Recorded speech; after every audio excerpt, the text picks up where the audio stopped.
NBA playoffs are nearing the final stage as the Eastern and Western Conference Finals are heating up big time, which means that the teams that are there now are undoubtedly the best of the best because they survived that long. However, if we're going to be fair, for every best, well, there is a worst, and the NBA at times has had some truly awful teams with some horrible records. So allow us to show you the top 7 worst teams in NBA history. Be sure to like the video and subscribe to the channel. Just a reminder about our new giveaway. We're giving away the new iPad Pro or the new iMac Pro. The choice is yours. All you have to do is watch the full video, leave a like, comment the keyword hidden in the video, and make sure you're subscribed. It's that simple. Number 7. The modern day Knicks.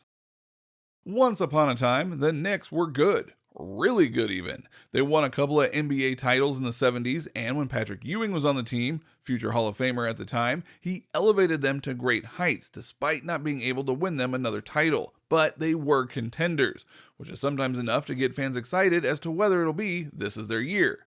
But after the departure of him and with the rise of the Knicks owner, James Dolan, the Knicks sucked. They suck so dang hard, and it's not changing. And while you can blame players to an extent, this honestly does fall on James Dolan the most. He makes terrible decisions, drafts terrible people, and treats fans and legends alike like dirt. If you look at the last 10 years, you'll see a heap of mediocrity and just terrible basketball. Their last playoff appearance was in 2013 when Carmelo Anthony was on the team. Just think about that. When they try and recruit big free agents, they fail. Again, the last big one was Carmelo Anthony, and the Nets are getting more buzz and attention than them. That is terrible, but then again, so are the Knicks. Number 6, 1997 Boston Celtics. Fascinating young man to talk to. Has remarkable command of the English language and can do stuff like that. Taco's ready, right there, and the. Alright, enough bashing the Knicks, let's get into the actual records and talk about the teams who have really stunk it up. When you look at the 1997-1998 Celtics, you see a team with problems, including players who could score but put up bad numbers around that shooting ability, like getting about 18 points per game but being under 50% from the field. That doesn't fly. Just as bad though, these Celtics were better on offense than defense. Their rank and offensive rating was terrible, and their defensive rating was further below the league average. No team in the NBA allowed opponents to post a higher effective field goal percentage throughout the 15-win season. They could play fast, but that was it. Thankfully, the Celtics are back to their winning ways, including being in the Eastern Conference Finals right now. And they've been a big threat the last few years, which is good considering where they are. Number 5, the 1997 Denver Nuggets. Nuggets have lost 3 consecutive games. To say the Nuggets are struggling, well, that may be a bit of an understatement. In the 1993-1994 season, the Denver Nuggets were 1 game away from reaching the Western Conference Finals, but lost Game 7 to Utah. That usually means that the next year would be better, but it wasn't, and it only got worse from there. After the 1995-1996 season, Dikembe Mutombo left in free agency, and the Nuggets plummeted, finishing 21-61. That still wasn't the end, though. In the following season, they traded away promising young center Antonio McDyess and acquired Eric Williams from Boston and Johnny Newman from Milwaukee. Williams led the team in scoring with 19.8 PPG, but played just 4 games as a knee injury ruled him out for the season, and boy, did they struggle without him. The Nuggets started off the season 0-12. They won 2 of their next 5, but lost 23 in a row after that. 40 games in, they were 2-38, and looked to have set up the worst record in NBA history. A 16-game losing streak later on didn't help. They avoided finishing with the worst record in NBA history by winning 6 of the last 19 games. That is horrifying, and just as bad in future NBA drafts, they didn't select Dirk Nowitzki, Paul Pierce, or Vince Carter. They didn't rebound until Carmelo Anthony came around. Number 4, 1992 Dallas Mavericks. Today, the Dallas Mavericks' future is bright because of Luka Doncic, and they had success in the past because of Dirk Nowitzki. But in the early days of the Mavs were anything but celebratory. They made it to the playoffs in the 89-90 season, but wouldn't make it back for another 10 years. That is a long time.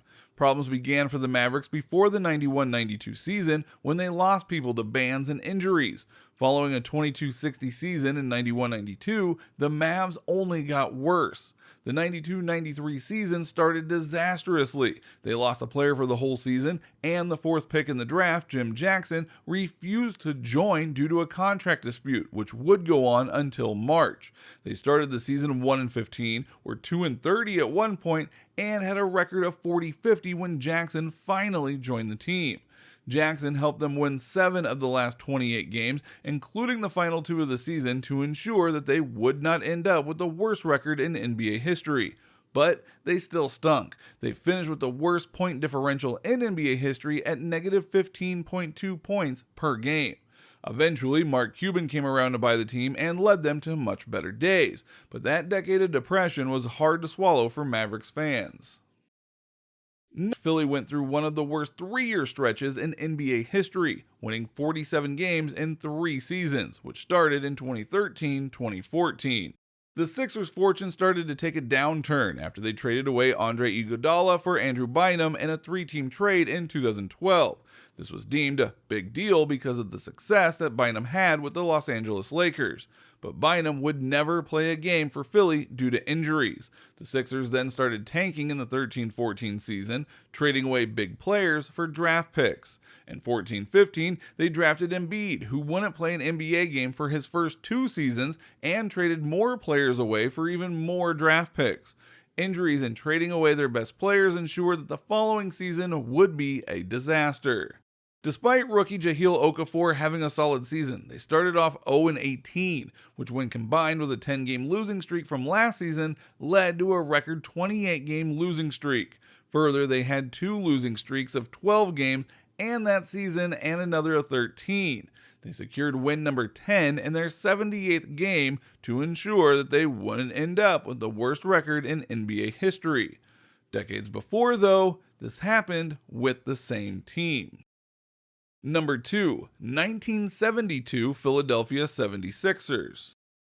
Philly won the NBA title in 1967, and then set a record of 68 wins in the regular season. Just 6 seasons later, they recorded what was the worst season in NBA history, a true twist of fate. Before the 1972-73 season, Hall of Fame coach Jack Ramsey left the team for the Buffalo Braves, and Hall of Famer Billy Cunningham bolted for the ABA.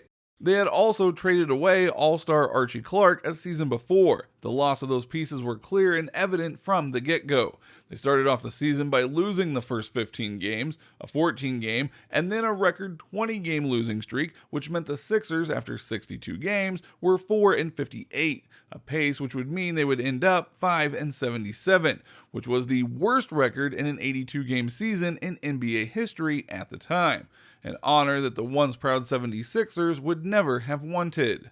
They would, however, rebound quickly from the disappointment and reach 4 NBA Finals and win 1 title in the 10 years that followed this horrific season, which is good, because no one wants to see a good team fall that hard. Whether the modern-day 76ers can get deep into the playoffs, well, that is still up for debate, but there is hope. The 1972 team rebounded, so why not them? Number 1, 2011 Charlotte Bobcats.